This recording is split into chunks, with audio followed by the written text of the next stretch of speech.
bidiyo da aka ga jarumi Adam A. Zango ya fito a shafinsa musamman a shafin TikTok inda yake kalubalantar mutanen da suke cewa ya shiru ya daina magana akan waɗanda suke zaginsa ko kuma wani abu makamancin haka. Bidiyon ya jawo cece-kuce inda suke tunani suke da alamar tambaya akan wannan bidiyo. Tambayar kuma ita ce, shin da wa Adam A. Zango yake wannan magana?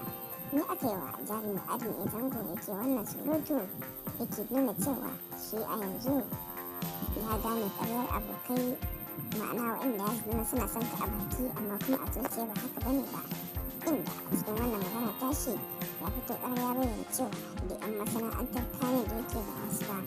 To jama'a dai suna da alamar tambaya akan wannan al'amari, inda hawa suke tambaya cewa shin da jarumi Adam A. Zango yake wannan magana. To kamar dai yadda wasu ke wallafa sharhin su a shafin sharhin nasa, inda suke cewa da ya sa mai kawo hoton Alinuhu a wannan bidiyo shine suna mai da magana akan Alinuhu, inda suke cewa suka gaskiya sun yarda cewa abinda Alinuhu ba zai iya ba kenan, ma'ana dai Alinuhu ba zai iya fitowa shafukan sada zumunta yana irin maganganun da jarumi Adam A. Zango yake yi ba. Kuma dai da sun yi cewa ta inda Alinuhu yake burge ni kenan. Jama'ar dama dai a shafukan sada zumunta musamman a ƙasan comment ɗin jarumi Adam A. Zango idan ya wallafa a shafinsa za ka ga bayan ya yi wannan magana da yawanci dukkanin postin ɗin da yake wallafa a shafin nasa za ka ji mutane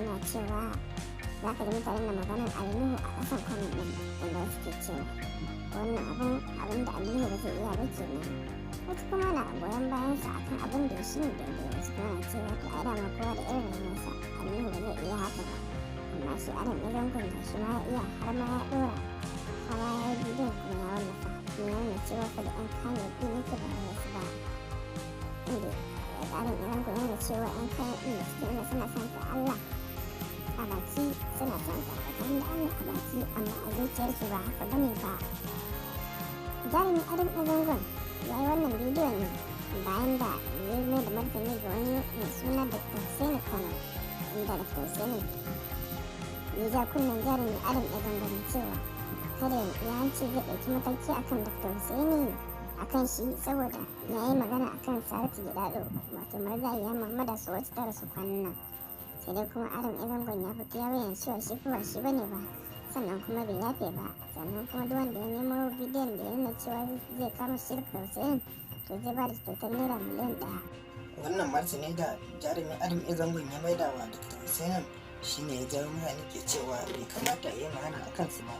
Shi Dr. Hussein ya kasance kawai ɗan neman suna ne, ya yi wannan bidiyon da nuna ya suna, kuma abinda jarumi Adam A. Zango ya yi masa ya goyi baya, ma'ana dai ya taimaka masa ta manufarsa ta neman suna kamar da nake bayyana haka a comment section.